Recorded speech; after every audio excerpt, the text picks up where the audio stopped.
Guys, puntahan natin yung dati kong nabiling lote nung maliliit pa yung mga anak ko. Puntahan natin guys kung anong klase na.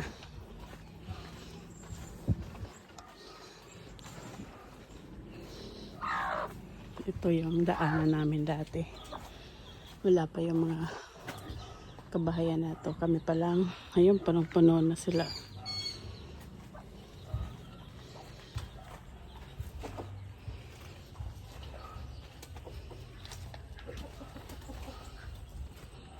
Ito yung lote ko. Ano, mura-mura na. Yung tanim namin dati malunggay. Malaki na. Tapos yan, o diba, nakakaiyak. Binili ko yan. Yung panganay ko, 6 years old pa lang. Ano tayo, estranghero sa dati kong bahay. Lusot tayo guys. Ay, mahirap po ng gate. Aray ko. Okay na. Hindi ka rin. Tid ko. Matakaigo na ako. Yan o. Wala mo nang ganda ganyan. Baby pa yung mga anak ko. Nandito na kami. Naipundar namin yan. Namamasukan ako dahil gusto ko mapatayo itong bahay. Noong 2018, giniba. Kala ko maayos. Yung pala hindi. Tingnan nyo naman ang nangyari sa bahay ko guys. Kaya wish ko ngayong birthday, sana makaipon ako para maipatayo ko man lang ito dati.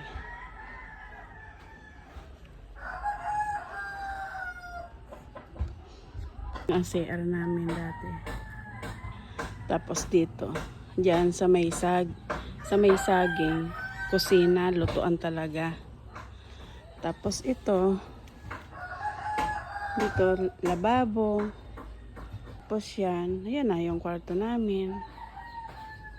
Dito lang naman nangangarap kami dati. Pangarap nga ng anak ko dati, yung panganay ko, gusto niya yung bahay. May gate. Siyempre, wala namang kaming kakayanan para makapagawa ng bahay. Eh, yan. Ito mo. Talbos na guys. Ito na yun o. Wala na. O diba nakakaiyak?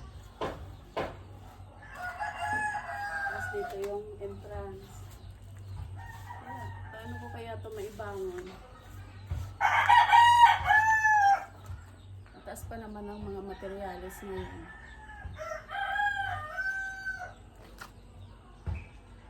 Ano ka makakuha hindi ko?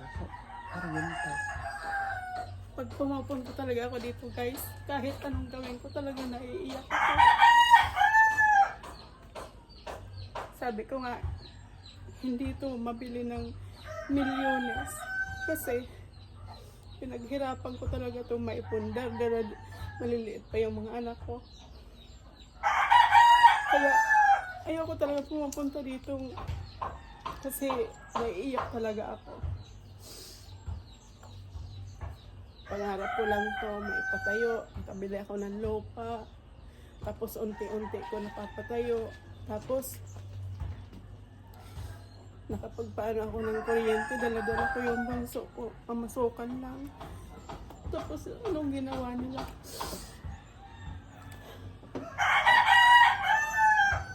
Kaya sobra talaga ako naiiyak. Yan ko lang siya.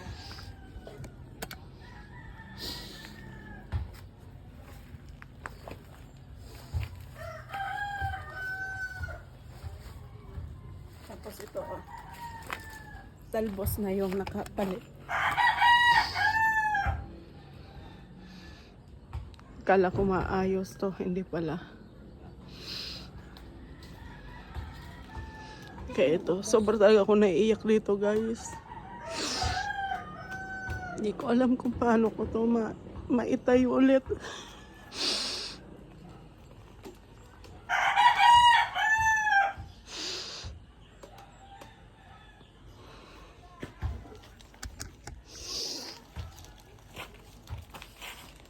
Salamat sa panonood. Bye.